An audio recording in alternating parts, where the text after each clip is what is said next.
Assalamualaikum warahmatullahi wabarakatuh. Sahabatku para petani sawit, apa kabar? Semoga kalian selalu dalam keadaan sehat walafiat, amin. Teman-teman, pada video kali ini saya akan sharing tentang apakah ketika kita berinvestasi dalam berkebun kelapa sawit itu bisa menjamin masa depan kita. Namun sebelumnya teman-teman, saya disclaimer terlebih dahulu seperti biasa. Apa yang saya sampaikan di sini hanyalah merupakan pengalaman pribadi saya yang saya coba sharingkan, yang sudah saya alami dan saya nikmati untuk kebun saya ini. Dan semoga apa yang saya sharingkan ini bisa bermanfaat bagi teman-teman, terutama ya setidaknya untuk bahan pertimbangan dalam tata laksana berkebun kelapa sawit. Nah, teman-teman, memang benar, berkebun kelapa sawit ini memerlukan biaya yang cukup tinggi. Karena kata-kata itu, karena anggapan itu, dulu banyak orang yang enggan berkebun kelapa sawit. Katanya sawit kalau tidak dirawat, kalau tidak dipupuk, maka tidak akan menghasilkan. Sawitnya tidak akan berbuah dan itu hanya akan membuat lahan kita terbengkalai dan tidak menghasilkan. Itu adalah teori yang 100% benar. Ketika kita menanam kelapa sawit tanpa dilakukan perawatan yang benar, maka hasilnya akan buruk. Bisa dikatakan sawitnya tidak berbuah sama sekali. Sudah banyak sekali contohnya sawit-sawit yang tidak dilakukan perawatan dengan baik itu tidak berbuah sama sekali, dan tentu penyesalan itu akan terjadi bagi petaninya. Nah, karena landasan itulah atau anggapan itulah orang-orang tidak mau berkebun kelapa sawit.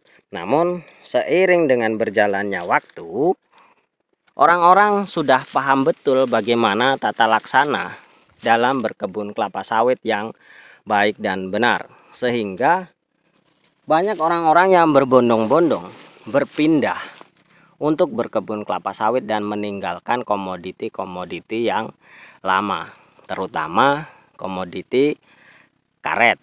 Dan memang antara karet dan kelapa sawit itu tinggalnya atau habitatnya itu sama. Tentunya tidak mungkin yang ada di pegunungan kopi karena tertarik dengan sawit tiba-tiba berpindah untuk menanam sawit.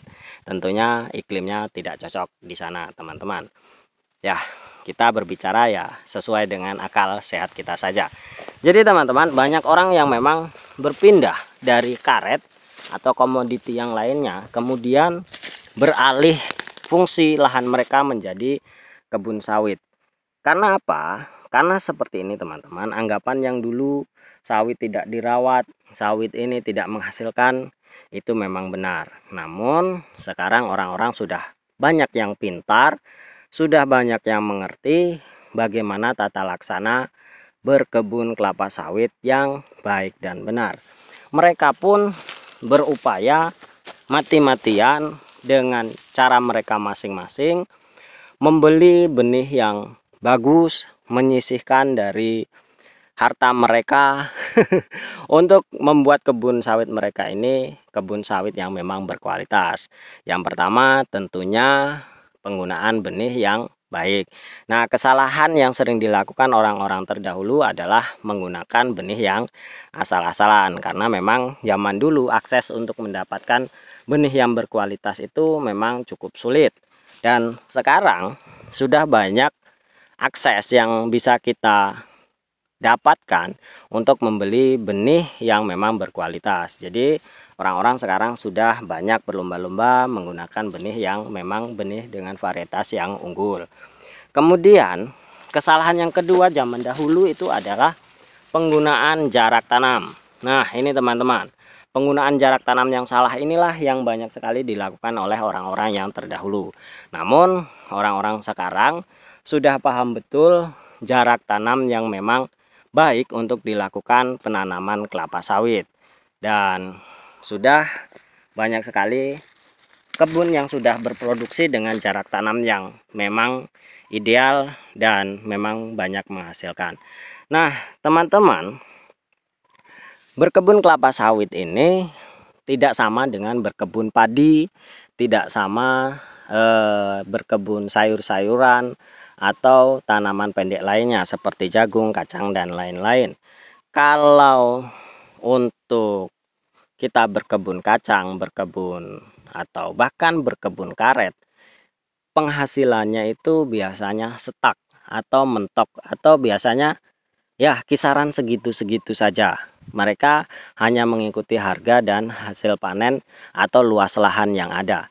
Namun kalau kelapa sawit teman-teman, bisa dipastikan semakin tua kebun yang kita miliki, maka produksinya akan semakin baik.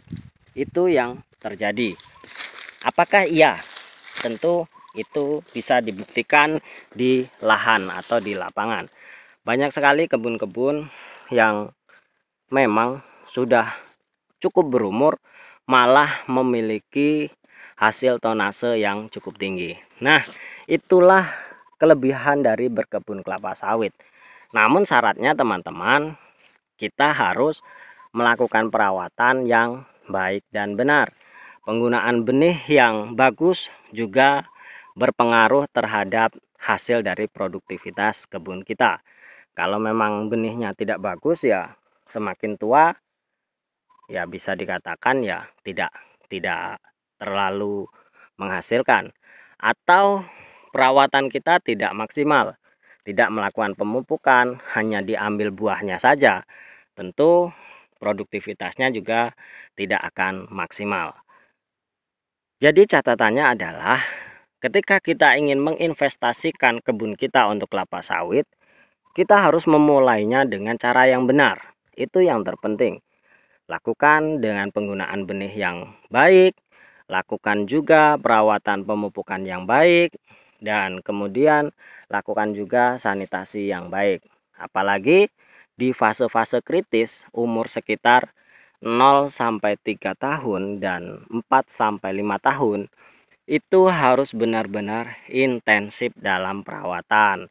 Jangan sampai kita tinggalkan pemupukan, jangan sampai kita abaikan pembersihan lahan. Lakukan semaksimal mungkin hingga usia 6 tahun sawit kita sudah besar, sawit kita sudah produksi, dan di sana kita harus terus menyisihkan sepertiga dari penghasilan kebun kita untuk biaya perawatan. Itu tekniknya teman-teman. Jadi sawit semakin lama semakin kita mendapatkan hasil yang meningkat. Maka dari itu berinvestasi dalam berkebun kelapa sawit sama saja kita menginvestasikan kebahagiaan kita di masa depan atau di masa tua. Maka dari itu teman-teman, jangan patah semangat, pantang mundur, lakukan, mulailah dengan cara yang terbaik, dengan metode yang terbaik, dan nanti kita akan mendapatkan hasil yang terbaik pula. Terima kasih teman-teman. Wassalamualaikum warahmatullahi wabarakatuh.